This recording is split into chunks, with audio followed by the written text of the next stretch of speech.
La Asociación de Médicos y Enfermeras Nacional les da la más cordial bienvenida a este simposio sabatino. Para mí, como siempre, es un agrado estar aquí con ustedes en un programa académico diseñado para actualizarnos y estar como decimos siempre, al pendiente de las actividades y de las novedades en nuestra profesión. Yo quiero seguirles invitando a todos. Sé que tenemos bastantes compañeros que han estado en los eventos anteriores y que están en el evento de hoy. Quiero seguirles invitando a que sigan participando y que todos aquellos que estén interesados en recibir una constancia con valor curricular hagan los trámites para que al término del evento, como se ha hecho desde el inicio de estas transmisiones, se les haga llegar su constancia vía correo electrónico. Y para nosotros, pues es muy importante, de verdad, estar actualizados en todas estas áreas que, como hemos mencionado, es un programa diseñado para la actualización de todos nosotros, médicos y enfermeras del primer nivel de atención, pero que sabemos también que hay enfermeras y que hay médicos especialistas que nos acompañan. Es muy agradable para nosotros estar esta mañana con ustedes, y a mí especialmente quiero agradecer de una manera muy especial a nuestro invitado de esta mañana. Me refiero al doctor Alejandro Bonifaz Trujillo. Él es médico, dermatólogo y micólogo. Es jefe del Departamento de Micología del Servicio de Dermatología del Hospital General de México, doctor Eduardo Lisiaga. Es profesor de pregrado y posgrado de la Universidad Nacional Autónoma de México. Y para mí es un honor contar con su apoyo, con su presencia para este tema, ¿sí? Micosis más frecuentes. De verdad, doctor Alejandro, muchas gracias por su apoyo, ¿sí? Por su distinción en acompañarnos. Sé que es una persona muy ocupada, pero además de muy ocupada, sé que es muy profesionista, que siempre ha estado al pendiente de todas las cosas nuevas. Nuevamente, doctor, bienvenido. Muchas gracias. Le dejo el micrófono para que iniciemos el tema. Doctor Alemán, muchísimas gracias por su invitación. Agradecer muy en particular a la invitación del doctor Alemán, con quien nos une una amistad de muchísimos años. No voy a decir cuántos años, porque entonces van a poder calcular la edad del doctor Alemán. La mía no.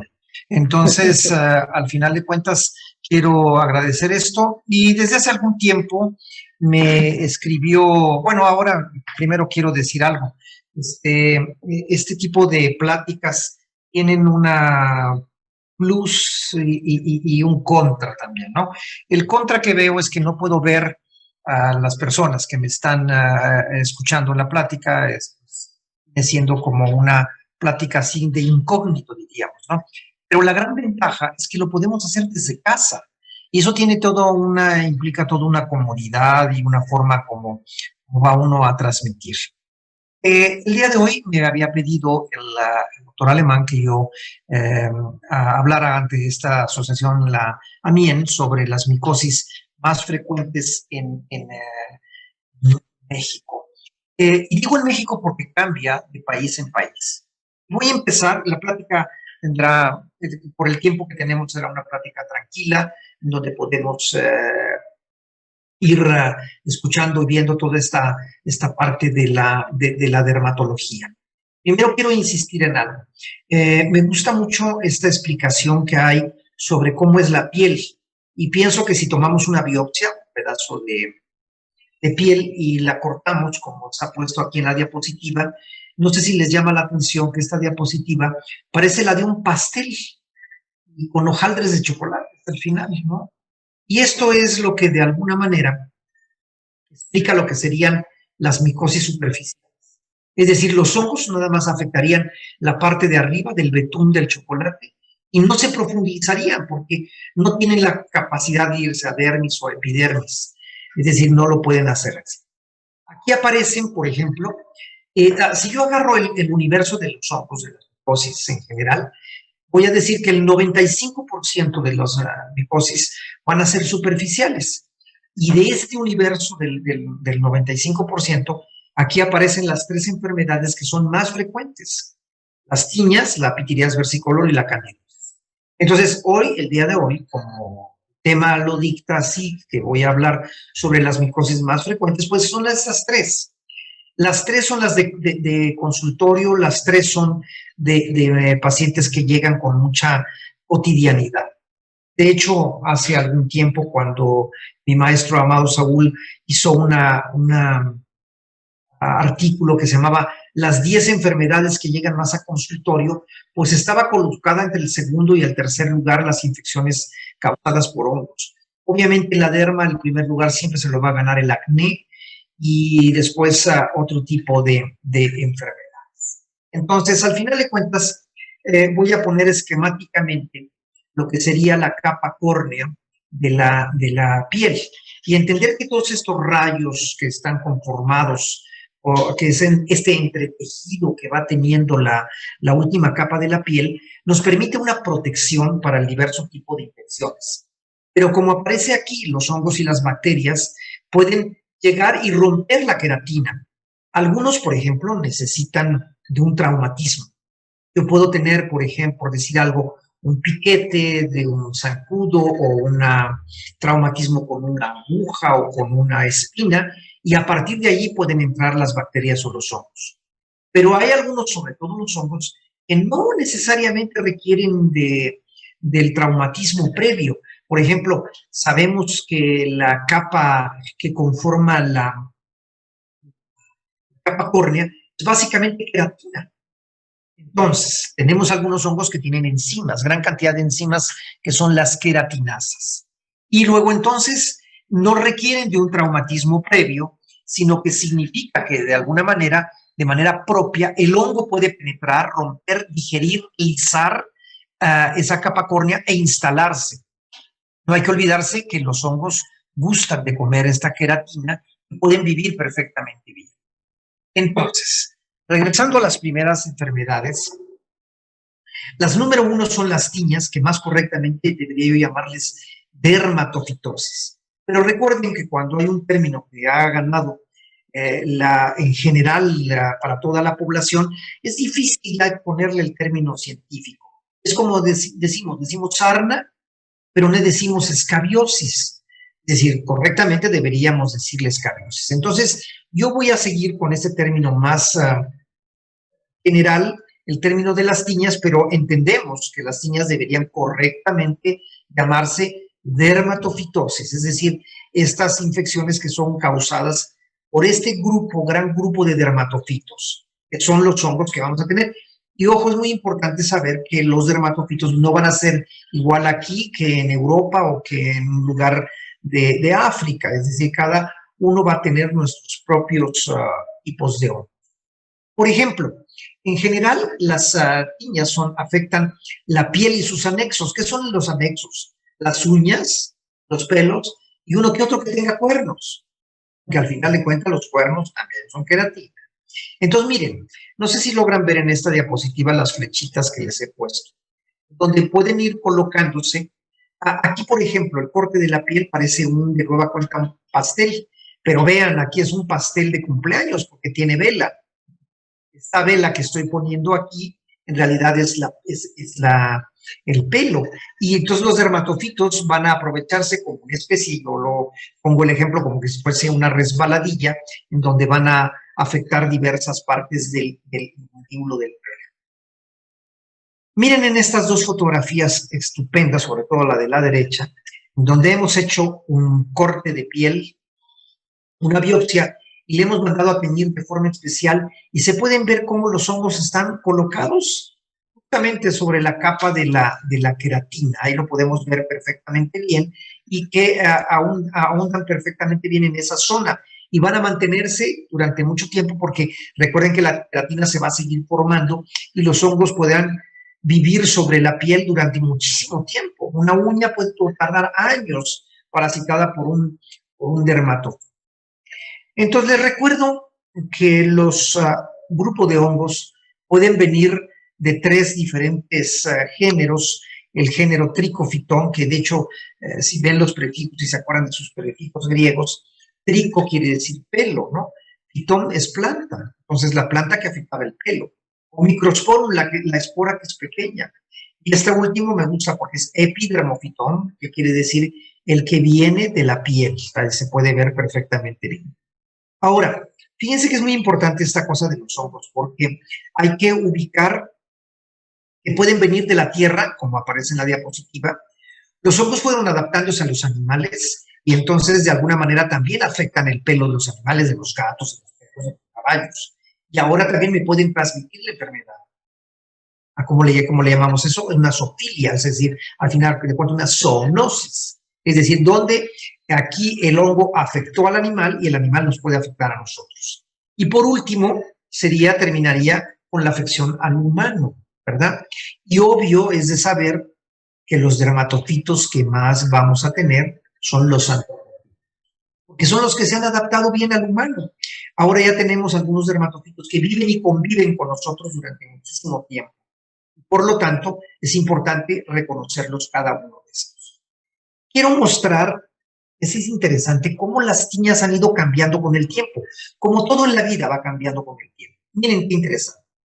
En 1852, lo que predominaba era la tiña de la cabeza en un 57%, pero luego dramáticamente en el año 60, para ser exactos, cae, pero así como cae nuestra economía, ya para que no vayamos tan lejos, ¿no? Cae dramáticamente. Y entonces hoy se queda, en el 79 lo teníamos en 3.8%. Luego en el 91 el 2.6%. Y en el 2014 y en el 2019, que fue la última que yo tomé, es un poquito menos del 2%. Yo siempre les hago la pregunta a los estudiantes, ¿por qué creen que sucede esto? Y casi la mayoría me dicen que porque tenemos mejores costumbres de asepsia. No es correcto. Fíjense, lo que pasó el día de al finalizar los años 50 y el 60, es que nació un medicamento, la grisofulvina. Y entonces eso hace que caiga dramáticamente el número de casos. Pongamos ahora que estamos tan empapados del coronavirus. Todos nuestros casos se acumulan, ¿no? Diario podemos ver a estos personajes guapos que van dando la estadística y que van colocando estos números. ¿Cuándo van a caer? Bueno, en dos circunstancias. Cuando encontremos un viricida o cuando encontremos una vacuna. Entonces caerá dramáticamente. La única forma. ¿Va a desaparecer? Nunca. Las tiñas no van a desaparecer como tampoco van a desaparecer los virus. Se llegaron para quedarse con nosotros. Pero ahora quiero que vean esta estadística y nos vayamos. Bueno, el cuerpo, por ejemplo, el cuerpo más o menos se mantiene 19, 19, 16, 15. Yo puedo decir que la tiña del cuerpo se está entre 15 y 20% y todos lo vamos a entender ahí. Pero ahora vean los pies son muy interesantes. En el 52 teníamos 17% de tiña en los pies y hoy tenemos el 51 y ha ido, como dicen los italianos, increciendo, va subiendo cada vez más, ¿no? 17, 48, 51, 52%. Lo que quiere decir que está creciendo. ¿Por qué crecen los pies? Hay varias razones. Primero, nos convertimos de un México rural a un México urbano. Antes, por ejemplo, la mayor parte de los campesinos usaba huaraches. Los pies estaban aereados, no tenían tiña en los pies. Hoy todos tenemos zapatos de plástico. Y lo peor, zapatos de plásticos baratos, como estos chinos, que luego conllevan a que estén todos húmedos. Por eso, el factor predisponente para la tiña de los pies es mantener el zapato encerrado. ¿Se acuerdan ustedes que la tiña de los pies tiene un sinónimo? Le llamaban pie de atleta. Y no es que solamente los atletas tengan esto, es que en realidad antes eran tan caros los zapatos tenis que los únicos que compraban eran los que hacían como profesión el atletismo. Ahora vean, huevo y gallina. Es interesante esto. La tiña de los pies, ya se los dije cómo ha ido creciendo. Y ahora vean las uñas. 9%, 16%, 23%, 27%. También va subiendo. Pero esta es una consecuencia de la tiña de los pies. ¿Qué fue primero? Aquí sí se sabe.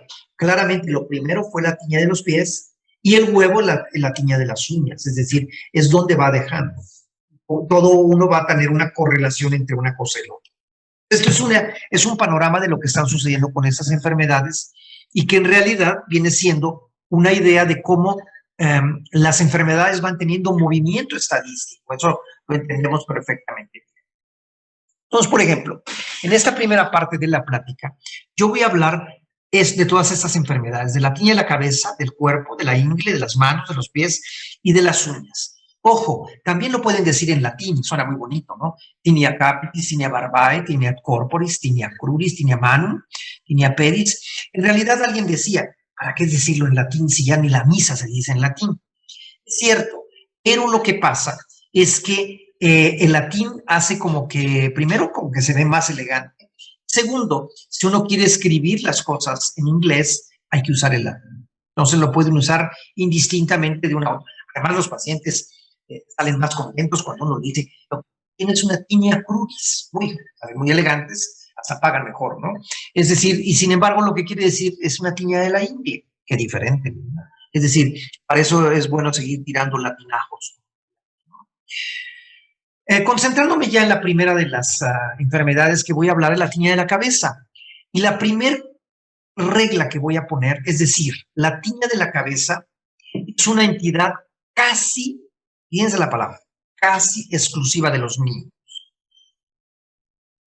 Es decir, yo voy a observar más esta enfermedad en los chiquitos. Y hay una razón que ahorita se las voy a explicar. Por eso cuando alguien me dice, oiga, vean, ¿me puede ver a mi papá que tiene 70 años y que se le está cayendo el pelo, no será un hongo? De entrada es no, porque ya quedamos que la tiña de la cabeza es casi la de los niños. Y tiene dos variantes, la variante seca o la variante inflamatoria. Obviamente aquí la seca representa un 85% y es el grueso de la estadística, pero el 15% es inflamatorio, es más de llamar la atención y por eso uno tiene la idea de que la tiña inflamatoria es mucho más atractiva. ¿De dónde vienen las tiñas? Ya lo dije hace ratito, tener perros o gatos conllevará a que los perros y gatos a veces sean más susceptibles a algún grupo de hongos. Por ejemplo, aquí en particular los perritos y los gatitos, y más los gatos que los perros, pueden tener este tipo de tiñas. Aquí vean este par de fotografías que les estoy mostrando. Pueden ver en este perrito una tiña que tiene, es decir, aquí estoy viendo que se puede ver perfectamente bien la tiña, en este donde está perdiendo el pelo también. Pero ojo, estos animalitos pueden ser portadores asintomáticos. Ahora está muy de moda ese término de portador asintomático, ¿no? Es el que aparentemente no tiene nada, pero tiene el hongo o el virus, ¿no? Y entonces me pueden enfermar. Entonces hay que tener cuidado con el manejo de perros y gatos. No hace mucho, ahora que estoy aquí, vino toda una familia completa, donde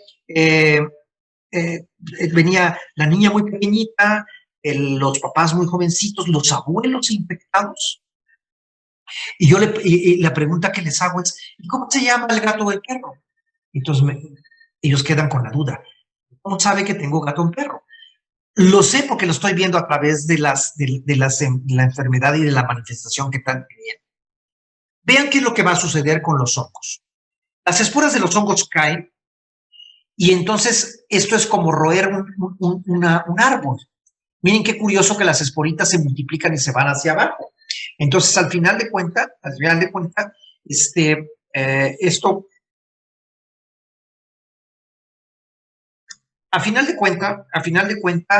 lo que va sucediendo es que árbol que se roe la raíz se va a caer, pero lo que se va a caer en general va a estar más parasitado. Es decir, este es un ejemplo muy claramente de esta parasitación. Qué curioso que lo que tengo que tener es como una triada. ¿Qué significa esa triada clínica? Que todo paciente que tenga una tiña de los pies van a tener escamas, es decir, vamos a ver escamitas muy claramente. Voy a tener la presencia de pelitos cortos, es decir, pelitos que se quedan por allí manifestados, y una placa de tipo pseudoalopésica. Es decir, la placa pseudoalopésica en general va a ser la que se va a encontrar con mucha claridad. Es decir, ya claramente lo puedo ver esta placa. Si yo hago la interpretación de esto como una manifestación clínica completa, pues yo puedo entender esto. A ver, veamos si la clínica corresponde a lo que yo les estaba diciendo. Aquí, por ejemplo, pueden ver en las fotografías de la izquierda que tienen gran cantidad de escamitas y pelitos cortos. La placa claramente es pseudolopecia. El niño de la derecha va a ver lo mismo. Van a tener escamitas, pelitos cortos y curiosamente no va a haber síntoma. Es decir, difícilmente los niños van a tener un poquito de comezón, cosa que no sucede así en el resto de las enfermedades. Es decir, yo puedo entender perfectamente bien cómo va a cambiar esto. Ahora vean qué diferente se ve este cuadro de tipo inflamatorio, en donde aquí lo que sucedió es que yo puedo pensar de inmediato que el hongo es mucho más agresivo, pero no es así. En realidad lo que sucede es que la respuesta inmune que yo voy teniendo a estos hongos es mucho mayor. Fíjense cómo les había yo dicho que a la tiña inflamatoria también le vamos a llamar de otra manera. Le vamos a llamar Kerion de sexo, es decir, como una tiña inflamatoria que se va a ocupar como en el 15% de los casos. Y esto es muy importante, una cosa, que hay que diagnosticar a tiempo esto por una razón, porque si yo tengo un cuadro inflamatorio muy severo, me puede dejar una alopecia permanente. Es decir, donde antes había folículos pilosos que estaban allí por el daño del dermatofito y de la respuesta inmune, ese choque que hay entre la inmunidad y el hongo, pues me van a dejar una alopecia que ya no va a volver a recuperarse. Es decir, hay que tener idea de eso. Ahora pasamos a la clínica de la tiña del cuerpo. Del lado derecho les estoy poniendo una tiña inicial. Pueden verse allí, si yo les pongo la clínica, ¿qué voy a decir? Hay una placa con eritema y escama, y si lo ven muy temprano, en fases muy temprano, está llena de vesiculitas.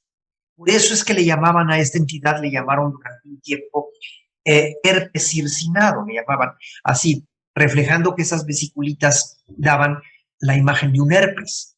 Pero si no lo agarro en las fases tempranas, es decir, si ya me estoy colocando las fases de tipo más crónicas, entonces va a quedar lo que viene con la derecha, es decir, una placa con mucho eritema, escama, pero aquí sí aparece el síntoma. Todos los pacientes van a referir con, es decir, la mayor parte de los casos van a venir con gran cantidad de prurito y esto generará este tipo de problemas con mucha claridad. Miren el caso, por ejemplo, que les puse con una placa enorme. Ahora estamos viendo pequeñas plaquitas y estas son propias de los niños. Es decir, ¿qué son estos cuadros? Es decir, estos cuadros son que provienen la mayor parte de los perritos y los gatitos, porque ahí les dejaron insertados los pelitos que estaban llenos de esporitas y van a hacer el desarrollo de este tipo de cuadros. Entonces, cuando vean muchas plaquitas, esto representará ser casi por lo regular una tiña de los niños. Aquí hay otro caso. Este caso no me gusta mucho, es un caso muy dramático, porque pueden ver esta chiquita, ya lo puede uno ver con una cara de luna llena, y que les está claramente diciendo que esta niña tiene un Cushing, y el Cushing es por el uso de esteroides. Entonces, aquí alguien se equivocó, le dio un esteroide, incluso tópico, ¿eh? El esteroide tópico puede absorberse tanto de los niños que puede formarle todo este cuadro. Y vean ustedes esta chiquita cómo tiene una gran cantidad de placas con una gran cantidad de escamas y pelitos cortos por todos lados. Es decir, se puede extender con una facilidad por el uso del esteroide. Y luego viene el otro cuadro. La gran complicación con la diabetes. Hoy nos han hablado hasta el cansancio de la diabetes como una comorbilidad, como algo adherido, agregado a lo que vemos. Y entonces, ¿qué es lo que sucede aquí? El paciente diabético que no absorbe todo el azúcar, no lo degrada, se va a depositar parte en la piel. Entonces, fíjense lo que pasa con los hongos. Los hongos se encuentran dos cosas en la capa core: queratina, que les gusta comer, y azúcar. Entonces, por eso hacen enormes tiñas extensísimas que se van tirando a ocupar grandes partes del cuerpo, como pueden ver en esa fotografía de la izquierda, y placas con mucha extensión. Aquí viene un problema. ¿Cómo manejar una terapia tópica? No es posible. Yo no voy a mandar una cremita para poder incrementar toda la economía del cuerpo, no se puede. Aquí es donde ya obligatoriamente tendré que usar un tratamiento de tipo. La ingle es otra de las localizaciones que tiene gran complicación y gran presencia. Primero, la mayor parte de estos casos proviene de como una complicación, o más correctamente yo diría de una extensión de la tiña de los pies. Lo que tiene el paciente es una tiña de los pies, se han manejado los pies a la hora que se lava o que todo, y yo puedo tener las esporas en las manos e insertarlos en otra parte del cuerpo. La parte del cuerpo que más se inserta es en la ingle. Pero miren qué curioso aquí, este paciente siente mucha comezón. Entonces lo más seguro es que empiece a usar un esteroide. O lo que es peor es esteroides fluorinados con 3 o 4 medicamentos. Hay un, me acuerdo que tiene el nombre de 4, ¿no? Porque le ponen un esteroide más un antibiótico, más un antimicótico, más un antiviral, es decir, como decía, mézclelo con un poquito de ignorancia y de todas maneras no se va a curar.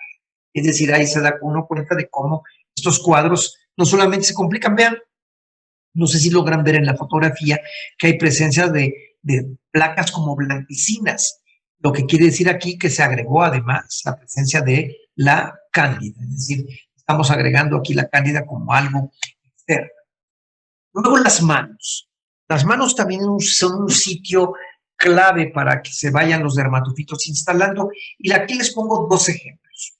En ocasiones, por ejemplo, en la fotografía de la izquierda, son 2 casos más bien es un caso de afección de la tiña de las manos en las dos, afección de las 2 manos, ¿no? Pero la de la derecha, se sabe de un síndrome que se llama así, 2 pies, 1 mano. No sabemos por qué razón los 2 pies se afectan y se afecta uno solo lado de las manos, como lo están viendo en la diapositiva. Entonces, cuando vean ustedes un paciente que tiene una probable tiña de los pies y una sola mano afectada, se van a acordar de este síndrome, 2 pies, 1 mano. Casi por lo regular, si ustedes interrogan o ven en el paciente, lo va a tener en la mano que menos usa.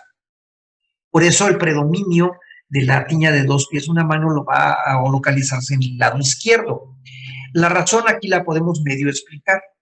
Si yo soy diestro y la mano que constantemente uso es la derecha, por lo regular las esporas de los dermatofitos no se van a detener por mucho tiempo, por el roce se van a caer, si uno se lava se van a ir, y esto va a ejemplificar que se van a localizar más en la mano que menos usa. Una lógica esto, ¿no? Como para instalarse. Luego, lo hemos oído, hay muchísimos comerciales en la tele, y nos hablan del pie de atleta, ya les decía yo hace ratito.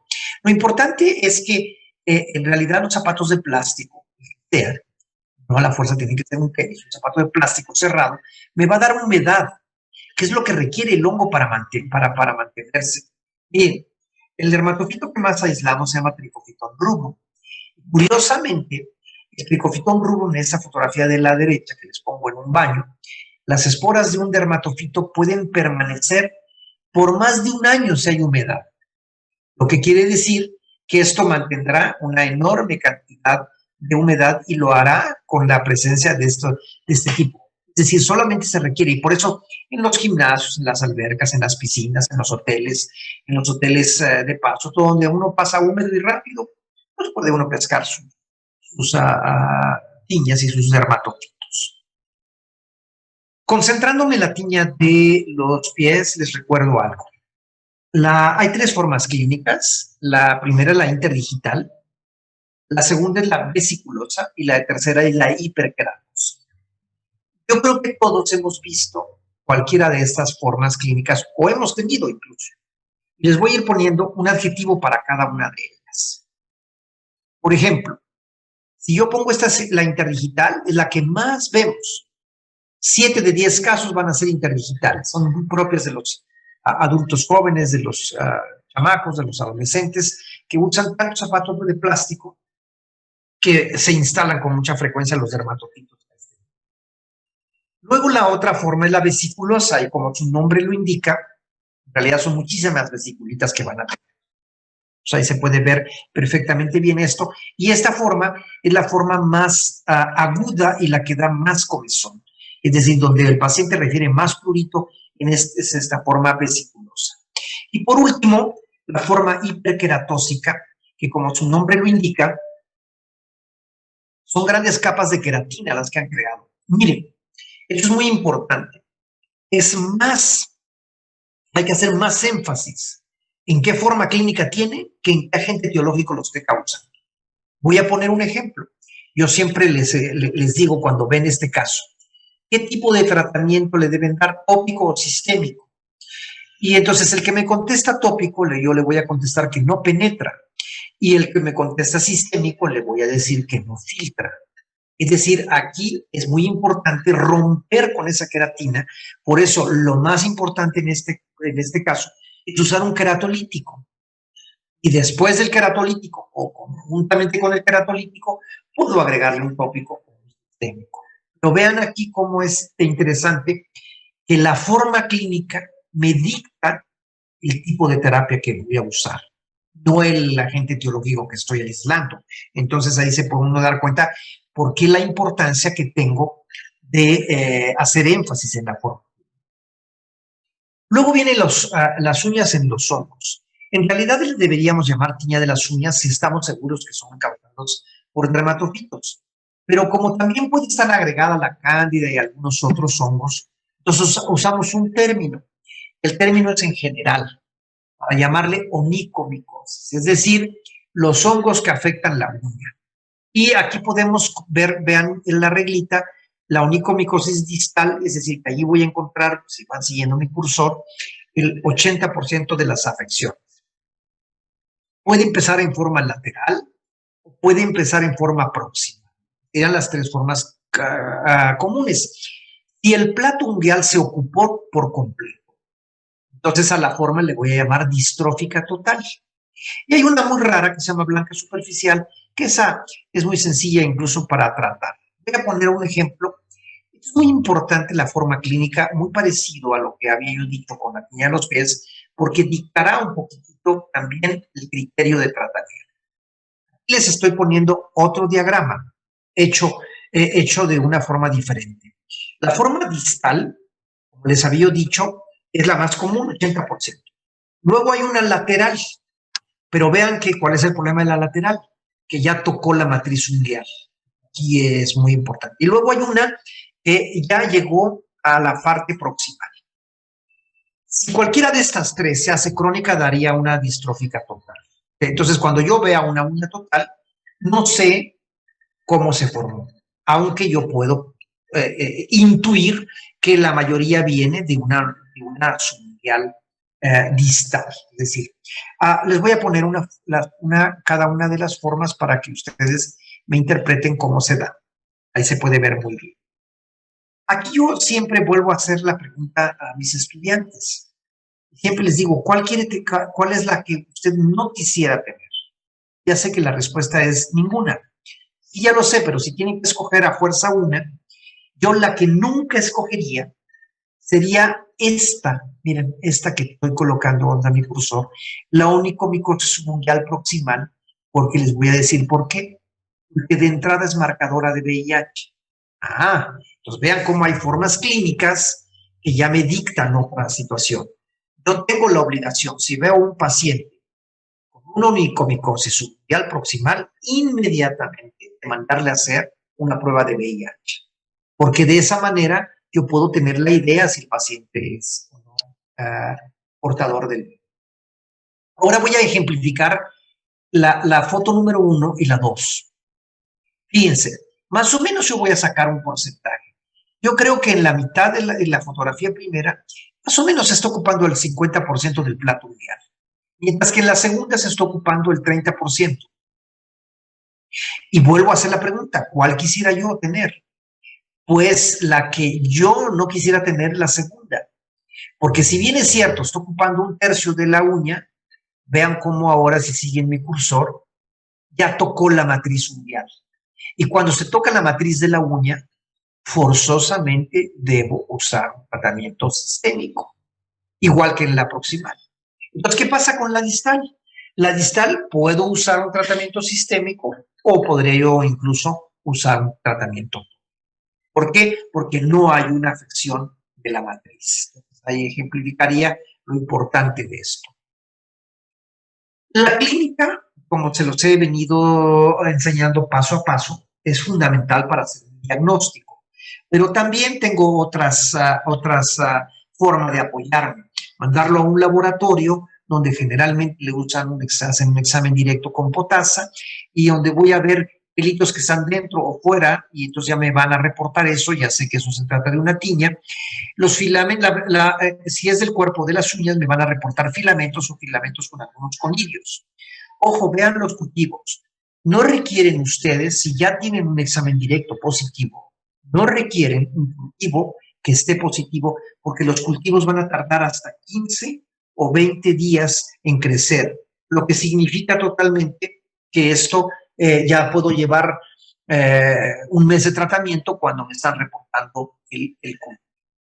Hoy les voy a platicar que hay una forma muy sencilla dentro de la dermatología con el uso del dermatoscopio.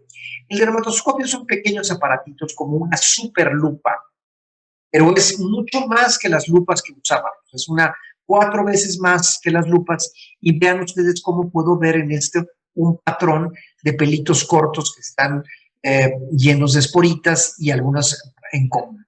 Entonces ya con esto, es decir, yo a veces ya ni siquiera requiero mandar a un examen directo y a un cultivo porque la dermatoscopia me está permitiendo dar un avance con respecto a eso. Pero si ustedes siguen mandando a laboratorios, van a tener el 100% de seguridad. Es decir, aquí la clínica se apoyará. Aquí, por ejemplo, puedo ver un pelito lleno de esporas y aquí lo puedo ver dentro o fuera y aquí está creciendo el Microsporum canis que lo aislé a través del cultivo de un cepillito de esos que se usan para el Papá Nicolau, que pueden obtener una enorme cantidad de. O bien, el laboratorio me va a permitir ver, o si yo lo puedo trabajar, a veces si uno tiene un microscopio en el consultorio, es muy útil porque uno puede tener ahí los filamentos o los filamentos con conidios, y ya estoy en 5 minutos, tengo la certeza del 100% que tengo una parasitación. Y ahora voy con la regla terapéutica. En México, los 2 medicamentos que recomendamos para el tratamiento de la tiña de la cabeza es primero la grisoculmina y segundo la terbinafina. Recuerden que el uso de la grisoculmina se va a manejar entre 10 y 20 kilogramos por miligramos por kilogramo de peso por día. ¿Nosotros qué hacemos? Ponemos en realidad el punto medio, es decir, lo sacan a 15 miligramos. De acuerdo con lo que pesa el niño, multiplican por 15 y ya les va a dar la dosis. Ahora les voy a recordar que el tiempo de tratamiento de la tiña de la cabeza debe ser 40 días, no menos, porque si usan menos no se va a curar, no más porque es exageración.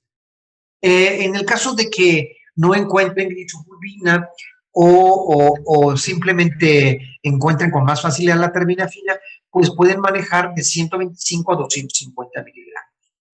Incluso se puede usar la mitad de esa dosis de 125, es decir, 62.5. Y ya les voy a decir más o menos la clave. Si yo tengo un niño que está entre 6 y 10 años, uso 62.5. Si está entre 10 y 15 años, uso 125. Y arriba de los 15 años, prácticamente la dosis del adulto de 250 miligramos. Y tengo que esperar, obviamente, las 40 días. Es decir, se tiene que dar su dosis diaria. ¿Se acuerdan ustedes de lo que les hablé hace rato de la tiña inflamatoria o del Kerion? Cuando tengan así, yo les dije algo, les platiqué algo, que podía haber una alopecia permanente. Entonces, para esto, para evitar la alopecia permanente, debo manejar un poco de prednisona a la dosis de 1 miligramo por kilogramo de peso por la mitad del tiempo, es decir, 20 días, de 15 a 20 días, para evitar que haya la presencia de la alopecia permanente. Aquí les pongo un ejemplo. Vean, aquí está un chiquitín con una tiña de la cabeza muy extensa. Le hemos colocado su grisoculmina en 15 miligramos por kilogramo de peso por día y le hemos dado 40 días y se ve que automáticamente ha desaparecido la tiña de la cabeza. Ahora, para el resto de del cuerpo, la tiña del cuerpo, Yo en general les voy a colocarme en el punto número 4, que es lo que más les recomiendo. Los imidazólicos. ¿Cuál imidazólico es el mejor? El que ustedes quieran usar. Aquí les puedo, en realidad la mayoría tienen el mismo efectividad. Por ponerle algunos ejemplos, estaría el bifonazol, el viejo clotrimazol, que funciona muy bien, el isoconazol, el ketoconazol, el miconazol o el sertaconazol. Todos vienen en crema, algunas ocasiones vienen en spray, como le quieran llamar, y la aplicación se da de 2 a 3 semanas y con esto pueden solucionar el problema. La terbinafina y la ciclopiroxolamina también funcionan y funcionan muy bien. Entonces, en general yo puedo tomar los azólicos, la terbinafina y la ciclopirox como medicamentos que son sumamente útiles. Aquí les pongo un ejemplo. Vean, esta es una tiña hiperkeratóxica, le hemos dado sertoconazol durante 4 semanas. Yo sí les recomiendo que la tiña de los pies no lo manejen en menos de 4 semanas. No se vayan con la finta con esos comerciales que hay en la tele que dice que se le aplica una semana y que se quita. Eso no es cierto. Porque simple y sencillamente se tienen que recordar algo. El recambio de la piel es de 21 días. Entonces no puedo yo curar antes de los 21 días. Entonces hay que entender esto. Ahora, ¿qué pasa con la onicomicosis? Con la onicomicosis les recuerdo que hay 2 medicamentos que debo utilizar. Itraconazol o terbinafina. Y lo pueden manejar de forma diaria o la forma en pulsos. Primero, ¿cómo es diaria? Diaria voy a dar 200 miligramos de itraconazol con la comida de mediodía. Les recuerdo que de preferente es la comida después de mediodía porque se absorbe mejor con alimentos. La terbinafina no tiene ningún problema, se puede dar a cualquier hora. Lo voy a manejar a nivel de 250 miligramos al día. Estas 2 posologías yo se las recomiendo cuando el paciente es ya de edad o tiene algún problema gástrico, que no puedan ustedes manejar en pulsos, porque entonces implica que van a recibir una dosis más pequeña. Ahora, ¿qué sucede si ustedes tienen un paciente un poco más joven que no tenga problemas gástricos? Pues pueden ahorrarse un poco de la medicación dándolo ambos en pulsos. ¿Qué significa pulso? Significa que van a duplicar la dosis, es decir, 400 miligramos de itraconazol o 500 miligramos de terbinafina, y se darán durante una semana. Luego descansan 3 semanas y repiten 4 veces, hasta 4 veces. Es decir, voy a volver a decirlo, una semana de cada mes durante 4 meses. Hay que entender esta situación. Entonces, algunos cuidados que debo tener. Itraconazol, verifiquen si su paciente es diabético y está tomando, por ejemplo, glibenclamida o tolbutamida, porque puede ser hipoglucemia. La terbinafina, tengan un poquito de cuidado cuando el paciente tiene psoriasis, porque la puede activar. Ahora, ¿qué pasa con lo tópico, con esas laquitas que nos venden? En general les voy a decir algo, la laca no cura las uñas. Yo siempre les pongo como ejemplo, traten de imaginarse, que es como tener una tortuga y encremar la tortuga. Nunca va a penetrar, nunca va a filtrar esto a este nivel. Entonces no va a penetrar la tortuga igual que la uña. Entonces, sin embargo, las lacas son de gran utilidad como tratamiento concomitante. Es decir, ¿qué consejo les doy? Pongan itraconazol o terbinafina y al 4º mes le pueden dar una laca como la amorolfina o como el ciclopirox. De esta manera, ustedes le regalan al paciente más o menos 10% más de la medicación, del porcentaje de curación que pueden tener cada uno de ellos. Les pongo un ejemplo. Vean, esta es una uña distrófica total. Es la forma base. Le hemos iniciado terbinafina con 250 miligramos. A los 3 meses vean cómo toda la parte de la matriz ungueal y de la uña proximal ha salido sana. Y como me decían, esta parte sana va a empujar a la parte que está parasitada. Me decía una paciente, la parte podrida. Entonces, esta va a hacer sacar. Yo puedo darles a esos pacientes también un tratamiento tópico y me va a ayudar. Es decir, esa es la gran ventaja que puedo tener con los tratamientos. Bien. La segunda parte que voy a tratar es de algunas enfermedades que ustedes tienen bastante experiencia, porque yo creo que todos los que hemos ejercido por un tiempo tenemos experiencia con la candidosis o candidiasis, como le quieran llamar. Si bien es cierto, hace muchos años la reina de todas las cándidas era la Candida albicans, es decir, ocupaba el prácticamente universo de esto. Pero hoy ha pasado que hay un grupo que le llaman no albicans, que es mucho más resistente. Yo saben cómo me acuerdo, eso me imagino a partidos políticos donde antes había nada más uno y hoy hay muchos partidos que son mucho más aguerridos, es decir, pasa lo mismo.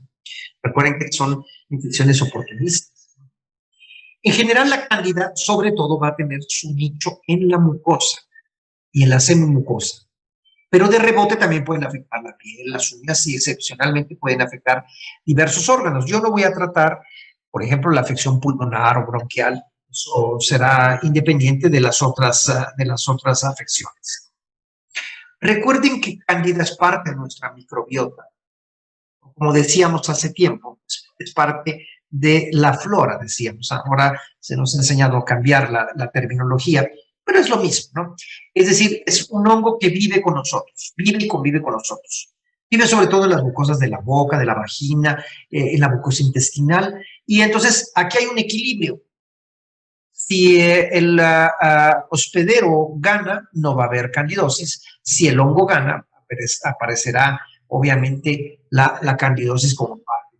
Entonces, hay que recordar que cuando haga uno un diagnóstico de una candidosis, en general, lo que está sucediendo aquí es que hay una ruptura de este equilibrio, hay una disbiosis, es la palabra más correcta que actualmente se usa. Y ahora pueden ver cuántos tipos de candidosis hay, pues muchísimas. Pueden ir viendo de las mucocutáneas orales, genitales, gastrointestinales, de las cutáneas sobre todo se van a localizar de los pliegues en el área del pañal, dando enteras. Pero también, como les decía yo, hay las sistémicas, tracto urinario, la fungemia, que es muy importante en el paciente que está muy debilitado. Incluso pueden haber algunas hasta alérgicas, eso es terrible. Voy a empezar un poquitito con la clínica de estos casos. Lo primero que vemos son las candidosis orales del recién nacido. Es decir, son de los niños chiquititos que al nacer ya están presentando todos estos grumos blanquecinos adherentes que se adhieren. Y que si uno pone, por ejemplo, una batelenguas y lo retira, va a quedar debajo un fondo con eritema. Lo que les está diciendo que si el niño pudiera quejarse, diría que lo que siente es ardor. La mamá lo ubica muy rápido. Piensa que el niño parece que le quedaran residuos de leche o de crema, pero en realidad es una placa adherente de las propias levaduras que van a hacer. Aquí vean, en esta fotografía lo ven muy bien, cómo he colocado una batelenguas, se ha barrido perfectamente bien la zona de la leucoplaca y debajo queda un fondo de eritema. En este par de fotografías les puedo decir cuáles serían mis dos factores número uno. El diabético, de nueva cuenta, aparece en el escenario la diabetes, es decir, yo puedo encontrar que la diabetes es como la parte donde se va a presentar con muchísima frecuencia. Pero la otra también es la presencia de tratamientos de amplio espectro.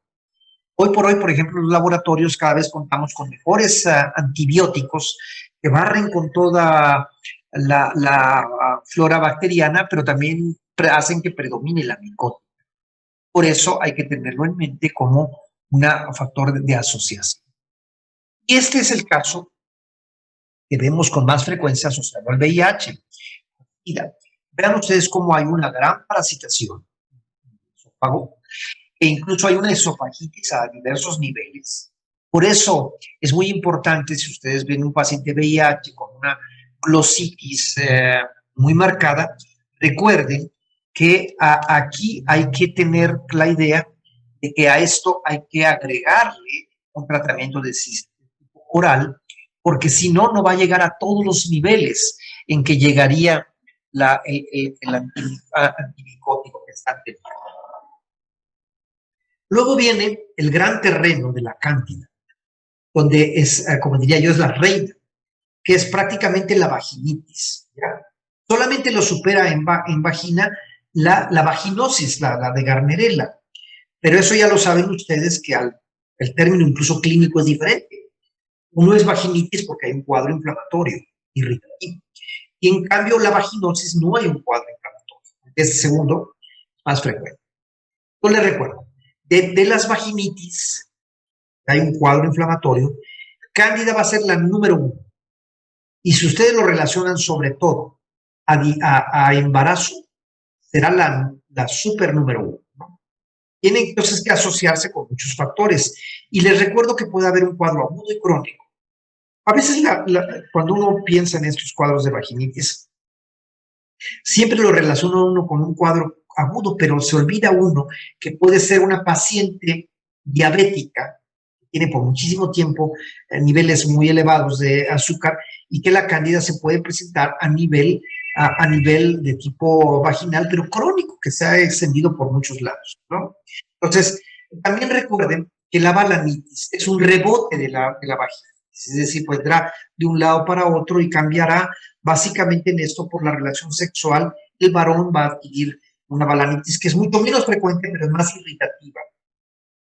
Por eso nosotros sabemos que a veces el paciente, hombre, consulta mucho más que la mujer, con más rapidez. Y me gusta mucho este diagrama del profesor Sobel, Jack Sobel, que es sin duda el que más abre sobre candidosis y sobre infecciones vaginales. Fíjense cómo pone 3 cuadros. Eso me llama mucho la atención. El primero es del que estoy hablando, de la candidosis vulvovaginal. Luego coloca la tricomona, porque también da un cuadro de una vaginitis, claramente. Y luego pone lo que ya les había dicho hace rato, que es la vaginosis bacteriana, que este es por Gardnerella. Y vean cómo aquí él pone que hay un poquito de flujo, ¿ya? Y los síntomas son de mal olor, pero vean hasta abajo, qué importante. Hasta abajo les está diciendo que la mitad de las pacientes no tienen síntomas, son asintomáticas. En cambio, vean, por ejemplo, el resto de cuadros que podemos ver. La candidosis puede ir del 10 a 20% asintomática, lo que quiere decir que el 80% van a tener síntomas. Y tricomona se va entre 10 y 50. Y ojo, cuando encuentren tricomona, no se olviden, es una de transmisión sexual, es obligatorio pensar en una enfermedad, sobre todo VIH o cualquier otra, relacionarlo con enfermedad de transmisión sexual. Nada. Pues hay que tener la idea de que esta es la competencia de las 3. Tricomona, cándida y vaginosis por Gardnerella. Les voy a poner algunos ejemplos. Aquí del lado izquierdo les pongo un cuadro agudo. Y el cuadro agudo es el clásico de paciente que tiene leucorrea, un poquito, casi no es fétida. Esto lo distingue totalmente de la Gardnerella, que todo el mundo sabe que es muy fétida. Si yo pongo un espejo vaginal, ¿qué es lo que voy a ver? Lo que están viendo en la derecha, que hay grumos blanquecitos adheridos, se están localizando, vean ustedes, en el cérvix muy inflamado, se ve perfectamente bien. Pero arriba, por ejemplo, ven una paciente de tipo crónica. Es decir, en este caso la paciente ya prácticamente no tiene flujo, o es tan mínimo que la paciente no puede acceder, pero allí hay algo que en la piel se fue. Vean cómo hay zonas de placas de eritema y escama que se están localizando en la región inguinocrural. Entonces les está diciendo que Cándida ha estado allí por un largo tiempo. Y entonces, por lo tanto, esta es una afección crónica de la enfermedad. Estas caricaturas que me gustan mucho, habla, por ejemplo, que está la mujer yendo al médico, lo están revisando, y el marido o el esposo que no tenga relaciones, se debe hacer una relación de una correlación, porque recuerden que hay el ping-pong, y yo puedo tener la vaginitis en la mujer y de rebote va al hombre. Por eso el tratamiento debería ser básicamente combinado. Les pongo un par de fotografías. En el lado izquierdo les pongo un cuadro agudo. Y como ven ustedes en el cuadro agudo, todo lo que veo es eritema. Se le preguntan al paciente, ¿qué sucedió? Me dice, el paciente les va a explicar con mucha claridad. Mire, esto me surgió como al otro día que tuve una relación sexual. Entonces, ahí está claramente indicando que esto viene de una relación sexual. Lo más seguro es que la mujer haya tenido o una vaginitis o incluso no nada de eso. Simplemente haya tenido una flora muy incrementada de cándida. No a la fuerza tiene que venir de una vaginitis. Pero es muy curioso, miren, esta fotografía del lado derecho es del mismo paciente. Este paciente primero le dimos un tratamiento, pero no lo hizo. Y entonces apareció 2 días después, es decir, 72 horas después de su relación, y vean cómo cambió por completo. Ahora el eritema sigue persistiendo, pero menos. Hay mucha maceración, hay fisuras y hay lesiones pustulosas claramente. Ahora el paciente cambia su síntoma. Antes le daba comezón, ahora le arde. Vean cómo el cuadro se ha ido estableciendo claramente si yo no doy el tratamiento y no corto al final de cuentas. Entonces, por eso insisto que el tratamiento debe ser combinado con la pareja, esposo, esposa, compañero, médico de guardia, tenga uno relaciones al final de cuentas, ¿no? Ahora me voy al resto de las candidosis que son muy sencillas de hacer el diagnóstico. Les voy a explicar que tienen mucha facilidad para decir cuando la cándida esté en piel, tiene una regla. Y la regla es muy sencillita. Toda va a estar localizada en pliegues. Entonces vean dónde están los pliegues que tenemos. En los bebés pueden ser los pliegues del cuello, las axilas, los submamarios, las ingles y los interdigitales, tanto de las manos como de los pies. Es decir, yo puedo tener claramente la presencia de esto. Ahora hagamos la descripción de estos cuadros. Bueno, aquí hay una placa con eritema y escama. La escama no la veo poco, solamente si me acerco. Pero hay algo que no tiene, por ejemplo, si yo lo comparo con la tibia. No hay borde activo. Vean, no hay borde activo. Pero sí, en cambio, tiene una gran cantidad de lesiones satélites. Entonces, esto me está marcando perfectamente bien cuál sería el dato clínico. Y obviamente, si le preguntan a la paciente, les va a decir que tiene gran comezón. Es decir, muy claro. Si yo tengo entre los dedos de las manos, pues puedo ver mucha maceración y mucha humedad. Por ejemplo, les voy a platicar que este paciente venía era de uno de estos jugueros que hacen jugos ahí en las mañanas, ahí por toda la Ciudad de México, ¿no? Entonces, piensa en un juguero que está con las manos húmedas todo el tiempo. Entonces, en realidad no tiene ningún factor. No es diabético, no es obeso, no ha tomado antibióticos. Es decir, ¿cuál es el factor? Solamente la humedad. Es por eso que cuando yo tengo pacientes que tienen solamente humedad, va a aparecer como factor la presencia de la. Y en cambio, esa paciente que es obesa, las pacientes obesas tienen mucho más candidosis porque tienen más pliegues. Entonces, vean claramente cómo en este caso se pueden extender. Y es lo mismo que les platiqué. Veamos la clínica. Placa con eritema y escama y lesiones satélites. Lo pueden ver, placa con eritema y escama. Algunas de estas que vienen en la región inguinocrural, abdominal ya incluso, provenir de cuadros crónicos de la vagina, o algunos únicamente pueden mantenerse a nivel de la piel. Luego viene otro síndrome, el gran síndrome de la dermatitis del área del pañal. No hay que olvidarse que el área del pañal es un área muy compleja, en donde la mamá le pone el pañal. Creo que el pañal es una gran bendición para las madres, porque ahora puede poner, y sobre todo el pañal desechable, pone, pero si deja con tiempo humedad, el niño se hace y puede tener muchas enzimas líticas. Vean la plaquita que se está presentando en esa chiquita con muchas lesiones satélites, es decir, parecido a lo que veíamos con anterioridad. Pero hay cuadros muy severos. Vean este cuadro, es un cuadro, me recuerdo, el vi hace muchos años con mi maestro amado Saúl, un cuadro muy agresivo, que lo que sucedía con la madre es que la madre le ponía, después de hacer el aseo, le ponía un poquito de esteroide. El esteroide le quita la comezón al niño y la piel se hace muy bonita. Y decía, es que queda muy bonita, sí, pero vean el cuadro de la agresión que se está presentando. Incluso la dermatitis se extendió tanto que hasta se llenó en la carita. Quieren ver, y recuerden que el esteroide en la zona del área del pañal y con un pañal oclusivo, recuerden que esto va a generar una absorción del esteroide a los diversos niveles. Es decir, lo que quiere decir que el esteroide se puede extender con muchísima facilidad. Hace ratito les hablé de las hongos en las uñas, pero sobre todo los dermatofitos. La cándida también puede afectar las uñas, pero aquí hay una regla inversa. La mayoría van a ser afectadas de las uñas de las manos y no la de los pies. Y casi todas se van a presentar, como les estoy poniendo esta fotografía, con una paroniquia o una perionixis, que quiere decir que hay una inflamación alrededor de la uña de la mano, y son propias de pacientes diabéticos, es decir, hay que tenerlo en cuenta esto, ¿no?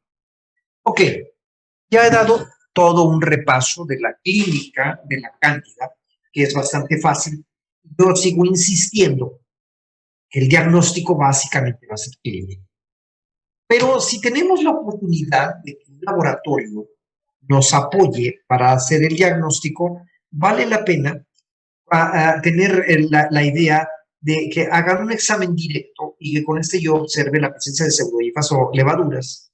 Un cultivo, hoy tenemos cultivos muy buenos que nos permiten el desarrollo de las levaduras muy rápido, a diferencia, por ejemplo, de los dermatofitos que eran tan tardados. Las levaduras son muy rápidas y uno puede obtener los cultivos con mucha rapidez. Vean, por ejemplo, aquí les pongo este ejemplo. Se trata de un flujo vaginal. Hemos tomado con una cucharilla y a nivel de un espejo vaginal una muestra y vean cómo está llena de gran cantidad de pseudohifas con levaduras. Ya nos llevó no menos de 5 minutos. Ya tengo el diagnóstico. Es decir, si uno tiene un microscopio a mano, me puede permitir hacer el reporte con muchísima facilidad. Y hoy por hoy les voy a platicar algo. Que contamos con unos medios que se llaman cromogénicos, que como su nombre lo indica, da colorcitos de acuerdo a las especies que estamos aislando. Aquí les pongo, por ejemplo, la color verde, es de Candida albicans, moradita o rosa, es de Candida glabrata, y entonces yo puedo obtener un reporte de un laboratorio de prácticamente del primer aislamiento, saber qué tipo de cándida es, sobre todo las 5 cándidas más frecuentes, con las que aparecen por aquí, tener una idea, porque uno puede consultar el Vademécum o simplemente consultar cuál cándida es más sensible a qué antimicótico. Es decir, si el laboratorio no me da una prueba de aquí no se llama antibiograma, porque es una bacteria, pero sí le puede llamar antimicograma. Es decir, si a mí el laboratorio me dice, este antibiótico es el que tiene la mayor sensibilidad de esta levadura, pues ya voy sobre seguro. Entonces es sobre seguro. Pero cuando no es así, por lo menos tengo la idea de que cándidas son resistentes a qué antibiótico. Y en general, como les decía yo, las 5 especies que más voy a tener son albicans tropicalis, Parapsilopsis crucei, y he subrayado la glabrata porque me está generando muchos problemas de resistencia. Entonces, cuando hay resistencia, pues ni modo, va a uno tener que emplear los nuevos antimicóticos que por lo regular son más efectivos, pero también voy a decir algo, son más caros. Es decir, hay que entender que esto va directamente de la mano así. Y ahí van mis consejos terapéuticos. Voy a empezar con el tratamiento tópico. El tratamiento tópico es como su nombre lo indica, solamente el uso de cremas o soluciones entonces aquí puedo usar, por ejemplo, el bicarbonato de sodio, que es una solución, lo puedo emplear como colutorios. La solución ácida de vinagre, lo que me va a traer es colocar una cucharadita de vinagre con un vaso de agua, y esto lo puedo utilizar para el lavado a nivel de la dermatitis celárea del pañal y es muy útil. La vieja nistatina, esa con la que crecimos muchos. La nistatina es muy útil, viene en solución o viene en ungüento y es bastante efectiva. Pero me quedo de nueva cuenta con los imidazólicos. ¿Se acuerdan que estos imidazólicos también se los había recomendado en las tiñas las tiñas en general? Porque son medicamentos de amplio espectro. Duran bastante en piel, se aplican una vez al día o 2 veces al día y ya generará este tipo de cuadros. Entonces, al final de cuentas, se solucionan entre unos 2 o 3 semanas y ya podemos tener una idea muy clara. Aquí les voy a poner un ejemplo. Vean, está chiquitito, la madre nos llevó, tiene una dermatitis celárea del pañal asociada a cándida. ¿Y qué le dijimos a la madre?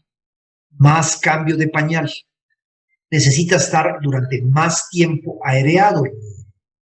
Y lo que vamos a agregarle simplemente es una solución ácida.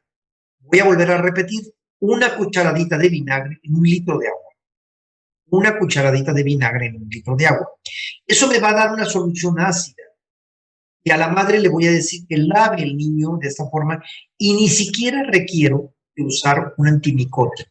Vean cómo se ha corregido el pH y automáticamente la piel regresa a parte como estaba basal.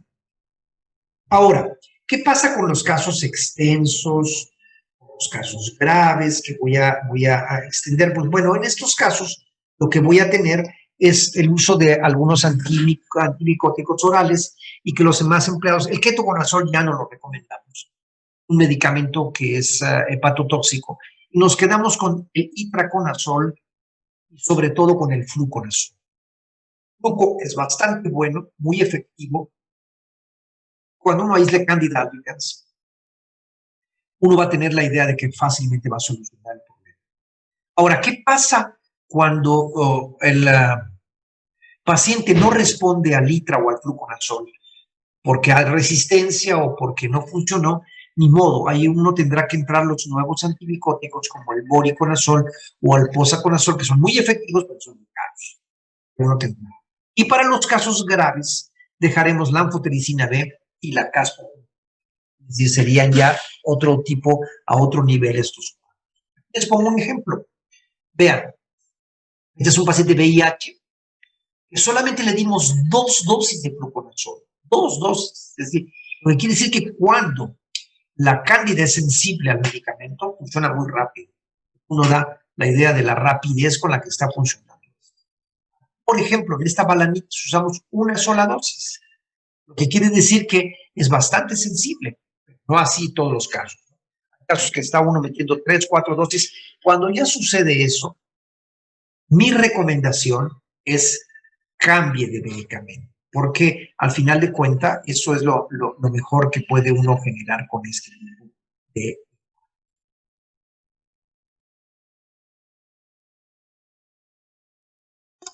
Ahora voy a pasar a la tercera de las enfermedades que estoy hablando. El apitides versicolor es muy frecuente, sobre todo en la época de calor, esta época que acabamos de terminar, o estamos todavía en algunas áreas, en donde aquí la presencia de la levadura como malacesia es la que va a dar placas hipo o hipercromiantes. De hecho, vean el nombre. Dice pitiriasis versicolor. La palabra pitiriasis significa placa de fina escama. Y versicolor quiere decir que cambia de color. Y ahí les va la reglita de una manera muy clara. A esta enfermedad se le llamaba así como ya versicolor, también mal llamado, le decían mal de amores porque uno iba a la playa y regresaba con eso. No es que uno pesque nada, la levadura vive con nosotros y de repente le damos los factores que hacen que se extiendan con mucho más facilidad.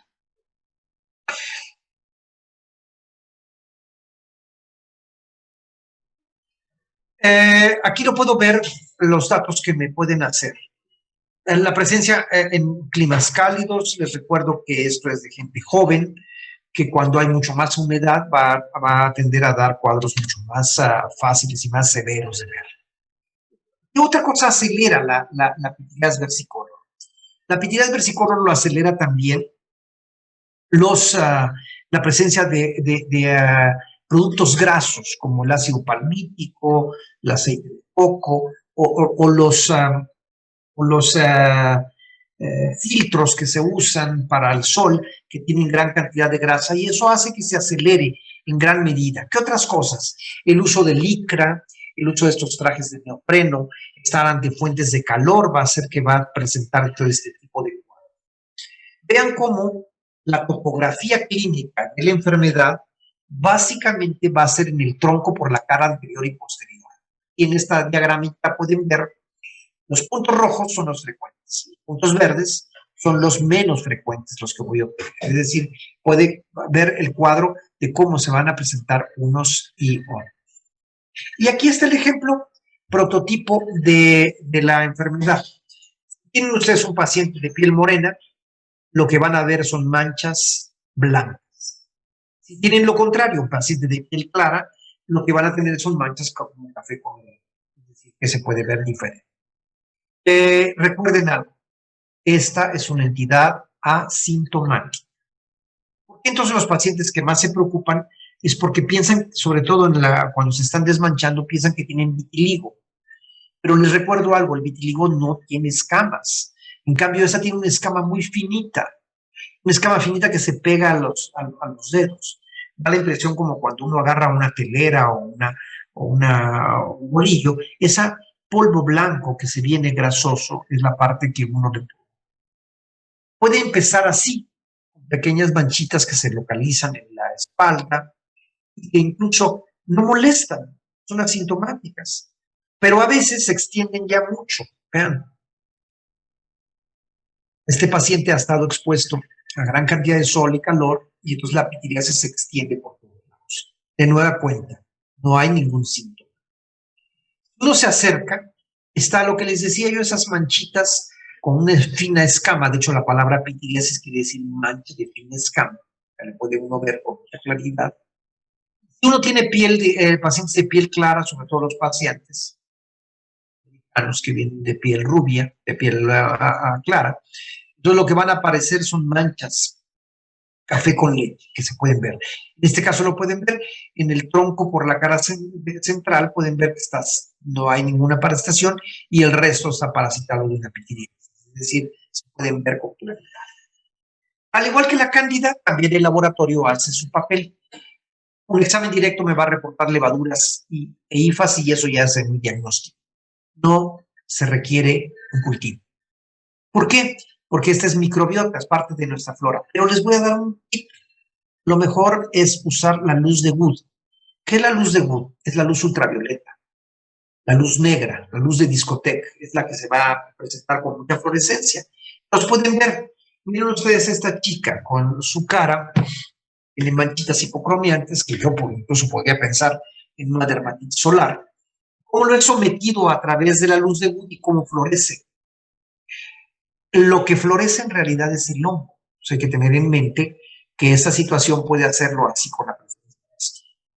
Nosotros usamos un scotch para levantar la escamita, le ponemos un colorante y en términos de 5 minutos el diagnóstico está completado.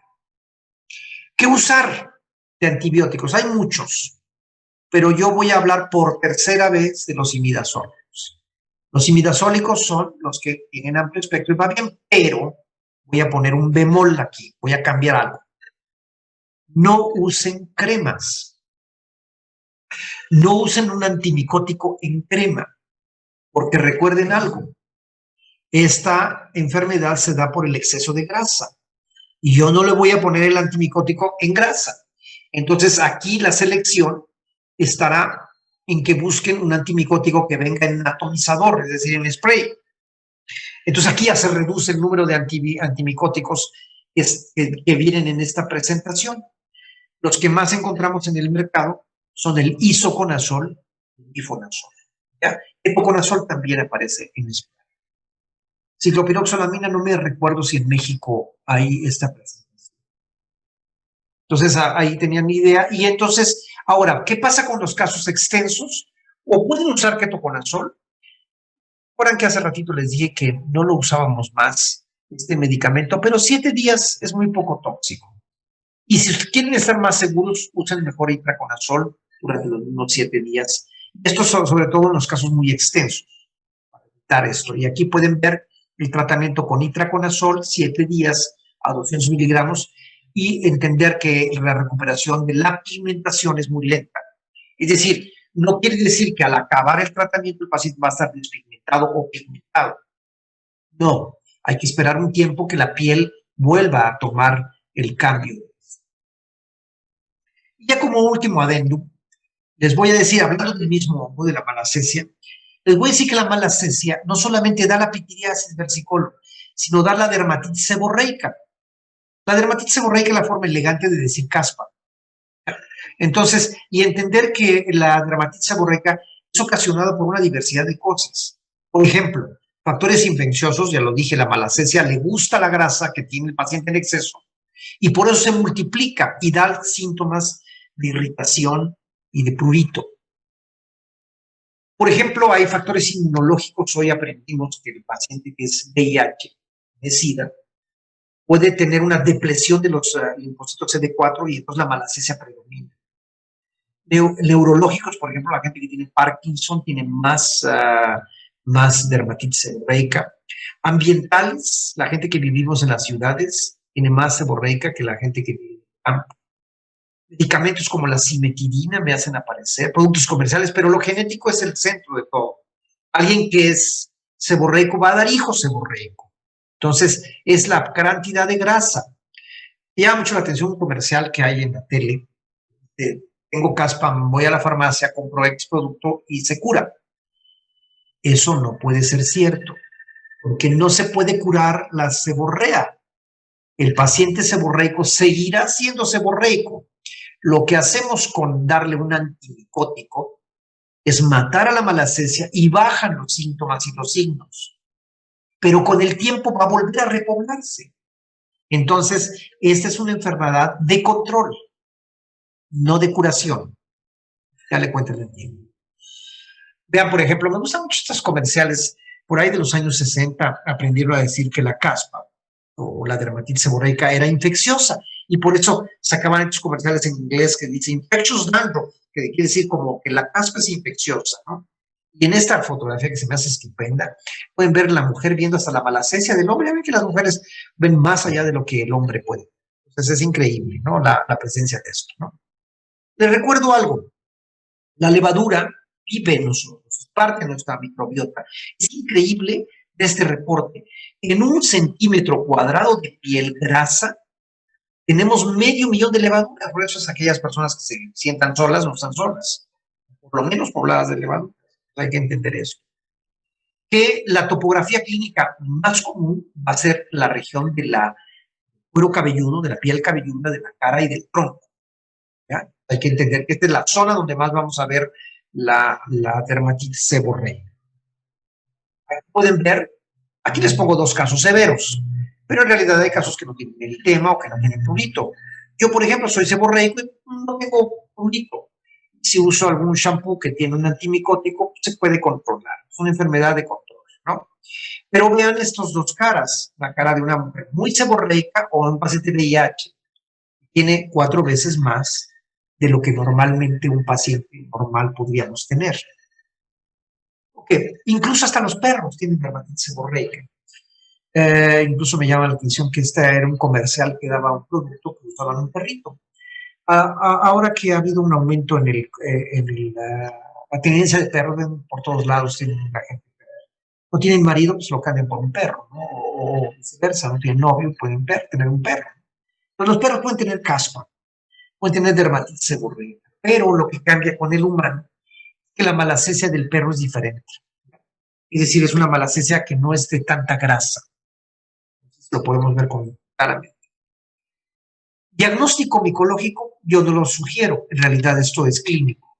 Quieren hacer una tinción, pues van a ver las levaduras, pero van a ver las levaduras con o sin dermatitis seborreica, porque recuerden que esto es parte de la vida. Vean cuántos productos hay para la dermatitis seborreica. Voy a ir diciendo lo que pienso de cada uno. Los compuestos de azufre son muy efectivos pero muy irritantes. Un compuesto de azufre puede irritar mucho la piel. El alquitrán de hulla ya no lo deberíamos usar porque se sabe que es carcinogénico, pero todavía tenemos shampoos que vienen con alquitrán de hulla. Sulfato de zinc es un problema porque hay que mandarlo a preparar. El ácido salicílico muy útil, pero yo diría que debería combinar. Luego vienen los siguientes dos que sin duda ustedes conocen. Y sulfuro de selenio y piritonato de zinc vienen en los shampoos que usan para la caspa, como el Head and Shoulders, con el Air, con el Celsum. Le pegan a la malacesia, pero no son tan activos. Luego viene el ketoconazol, que ese sí es bastante efectivo, y hoy por hoy les voy a decir que es el que es el de referencia. Ketoconazol champú al 2% es de los más efectivos. A mí el que más me gusta son el penúltimo, que usan dos antibióticos, es decir, dos antimicóticos, piritonato de zinc, luego usan ciclopirox y además tiene una sustancia que se llama quelomida y que es muy, muy efectivo. Ese shampoo para mí es extraordinario, es decir, porque controla por muchísimo. Y aquí les voy a poner un ejemplo. ¿Se acuerdan de esa pacientita?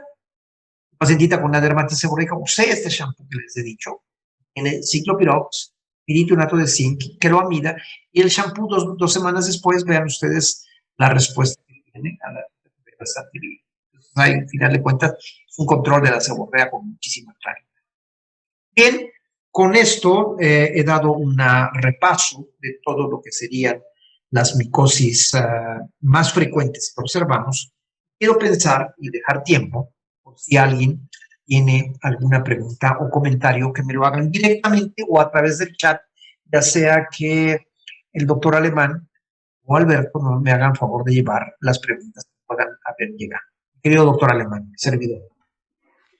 Muy bien, doctor, pues muchas gracias. La verdad es un tema sumamente interesante y algo que hemos visto.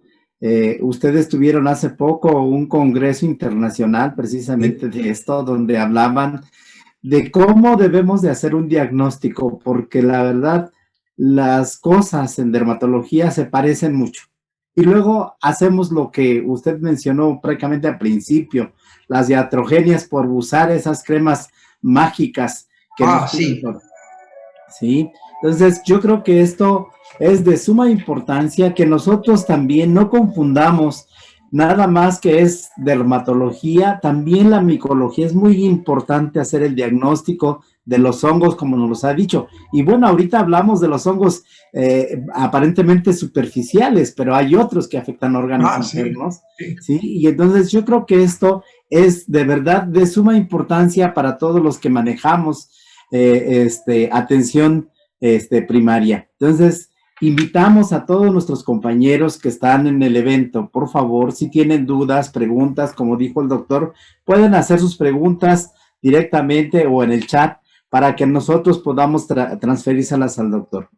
De hecho, yo vi su conferencia, doctor, donde hablaba precisamente de un problema de este tipo a nivel cerebral.